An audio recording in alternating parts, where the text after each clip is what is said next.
کیا آپ نے کبھی سوچا ہے کہ دنیا کے امیر ترین لوگ جو آج اربوں کے مالک ہیں، انہوں نے یونیورسٹی کی ڈگریاں حاصل کرنے کے بجائے کس راستے پر چل کر یہ مقام حاصل کیا؟ Bill Gates, Mark Zuckerberg, Richard Branson, یہ سب لوگ یونیورسٹی نہیں گئے، مگر آج یہ دنیا کے سب سے امیر اور کامیاب افراد ہیں۔ انہوں نے روایتی تعلیمی زنجیروں کو توڑا اور اپنی راہ خود بنائی۔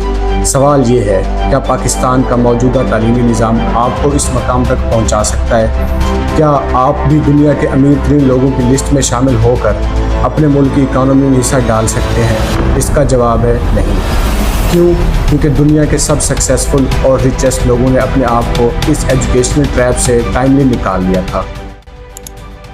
There's no need even to have a college degree at all, or even high school.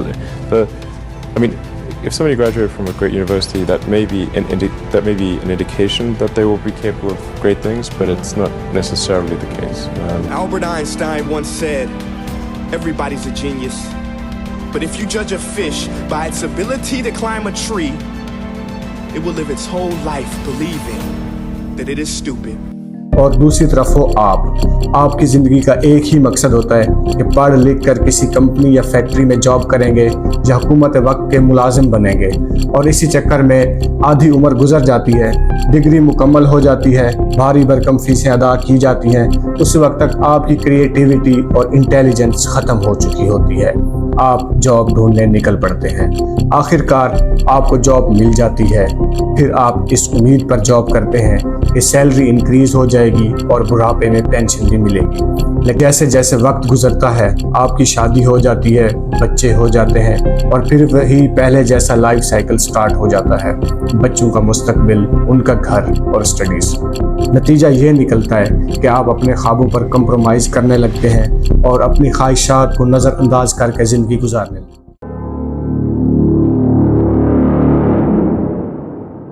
اگر تاریخ پر نظر ڈالیں تو معلوم ہوتا ہے کہ موجودہ تعلیمی نظام ہمیشہ سے مخصوص مقاصد کے لیے ڈیزائن کیا گیا ہے۔ 1806 میں جب پرشیا کو فرانس سے شکست ہوئی تو پرشینز یہ سوچنے پر مجبور ہو گئے کہ آخر وہ کون سے فیکٹرز ہیں جن کے ذریعے ہمارے فوجی اوبیڈینٹ سولجرز بن سکتے ہیں، تو انہوں نے 8 سالہ ایجوکیشن سسٹم بنایا تاکہ اس سسٹم سے مائنڈ لیس اوبیڈینٹ سولجرز پروڈیوس کیے جا سکیں جو بغیر سوچے سمجھے ہر آرڈر فالو کریں۔ اسی طرح 17 اور 18 سینچری میں انڈسٹریل ریولوشن آ رہا تھا اور انڈسٹریلائزیشن عروج پر پہنچ رہی تھی، انسانوں کی جگہ مشینیں لے رہی تھیں اور ہر کام مشینیں انسان سے کئی گنا کم ٹائم میں کرنے لگیں۔ لیکن یہاں ایک پرابلم آ رہا تھا۔ پرابلم یہ تھا کہ ان بڑی بڑی فیکٹریز کو چلانے کے لیے ملازموں اور ورکرز کی ضرورت تھی، لیکن عام لوگ کھیتی باڑی اور روایتی کاروبار سے اپنا گزر بسر کر رہے تھے اور انہیں ان فیکٹریوں میں کام کرنے کی ضرورت نہیں تھی۔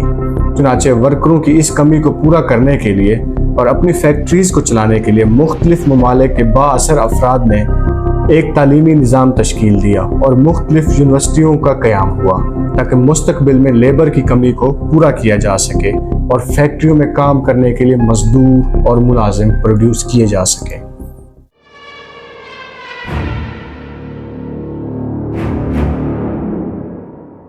اس وقت پاکستان میں 2 تعلیمی نصاب موجود ہیں، ایلیٹ کلاس کا تعلیمی نصاب اور عام لوگوں کا تعلیمی نصاب۔ پاکستان کے تعلیمی نظام میں ایک واضح فرق نظر آتا ہے۔ ایلیٹ کلاس کے اسکولوں میں جدید عالمی معیار کا نصاب پڑھایا جاتا ہے جو جدید تعلیمی، سائنسی، تکنیکی اور عالمی رجحانات پر مبنی ہوتا ہے، جہاں کے طلباء کو بہترین تدریسی وسائل اور معیاری اساتذہ اور جدید سہولتیں فراہم کی جاتی ہیں جو انہیں عالمی سطح پر مقابلے کے قابل بناتی ہیں۔ دوسری طرف عام آدمی کے بچوں کے لیے تعلیم کی حقیقت کچھ مختلف ہے۔ سرکاری اسکولوں میں نصاب زیادہ تر روایتی اور محدود ہوتا ہے، جس میں جدید سائنسی مواد، جدید تدریسی طریقے اور جدید سہولتوں کی کمی ہوتی ہے۔ اساتذہ کی تربیت بھی اکثر محدود ہوتی ہے اور وسائل کی کمی تعلیم کی معیاری سطح پر اثر انداز ہوتی ہے۔ یہ فرق صرف تعلیم کے معیار تک محدود نہیں، یہ بچوں کی زندگیوں پر بھی گہرے اثرات مرتب کرتا ہے۔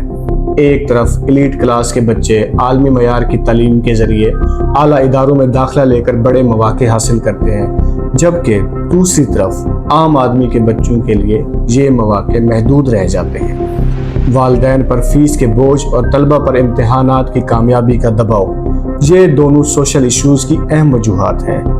والدین کی مالی حالت بھی متاثر ہوتی ہے اور طلبہ کی مینٹل ہیلتھ کو شدید نقصان پہنچتا ہے۔ یہ دباؤ ان کی زندگی پر منفی اثر ڈالتا ہے۔ ایک بچہ جس نے ہوش سنبھالا تو والدین نے مہنگے اسکول میں داخل کروایا تاکہ ان کے چشم و چراغ کو وہ معاشی مسائل نہ جھیلنا پڑے جن کا انہیں سامنا کرنا پڑا تھا۔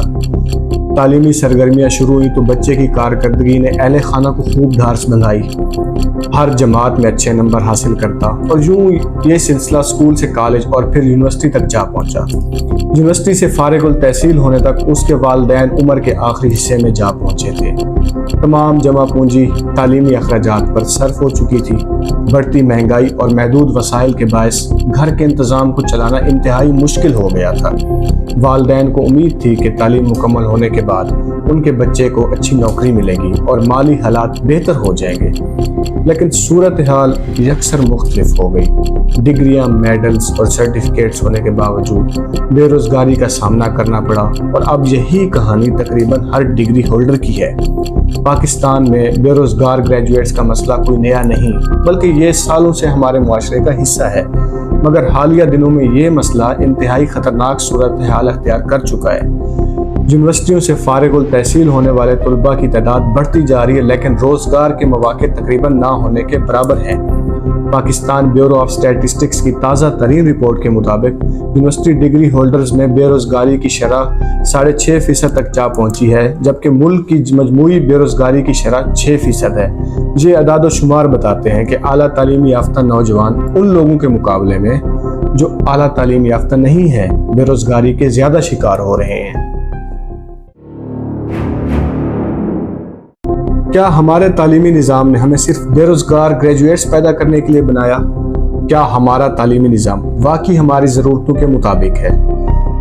کیا آپ کو لگتا ہے کہ ہمیں اپنے تعلیمی نظام میں بنیادی تبدیلیاں لانے کی ضرورت ہے؟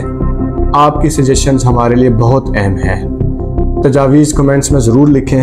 اگر آپ کو یہ ویڈیو پسند آئی ہے تو لائک کریں، شیئر کریں۔ مزید ایسی ویڈیوز دیکھنے کے لیے ہمارے چینل کو سبسکرائب کرنا نہ بھولیے گا۔ شکریہ۔